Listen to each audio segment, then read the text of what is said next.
السلام علیکم ویورز، آج کی ویڈیو میں ہم اعتکاف کے بارے میں بات کریں گے۔ حضرت عائشہ رضی اللہ تعالی عنہا فرماتی ہیں کہ نبی کریم صلی اللہ علیہ وآلہ وسلم رمضان المبارک کے آخری عشرے میں اعتکاف فرماتے تھے۔ وفات ہونے تک آپ صلی اللہ علیہ وآلہ وسلم کا یہی معمول رہا۔ آپ صلی اللہ علیہ وآلہ وسلم کی وفات کے بعد آپ کی بیویاں اعتکاف کرتی تھیں۔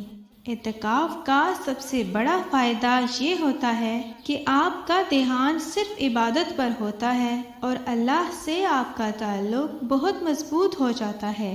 اب اعتکاف کے مکمل طریقے کے بارے میں جان لیتے ہیں۔ اعتکاف کس جگہ کریں؟ مرد ایسی مسجد میں اعتکاف کریں جس میں 5 وقت کی نماز باجماعت ہو، اور عورتیں اپنے گھر میں جو جگہ نماز کے لیے مقرر ہو وہ ان کے لیے گھر کی مسجد ہے، وہاں اعتکاف کریں۔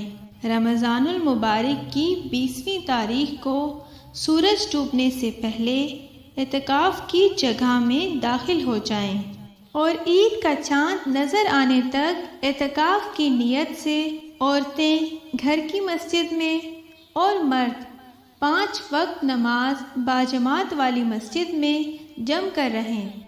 اسی کو اعتکاف کہتے ہیں۔ جم کر رہنے کا مطلب ہے عید کا چاند نظر آنے تک مسجد کی حد میں رہیں، وہیں پر سوئیں، وہیں کھانا کھائیں، قرآن پاک پڑھیں، نوافل ادا کریں، تسبیح کریں اور جہاں تک ہو سکے راتوں کو جاگ کر عبادت کریں۔ اللہ تعالیٰ آپ سب کی رمضان المبارک میں کی گئی تمام عبادتیں قبول فرمائے، آمین۔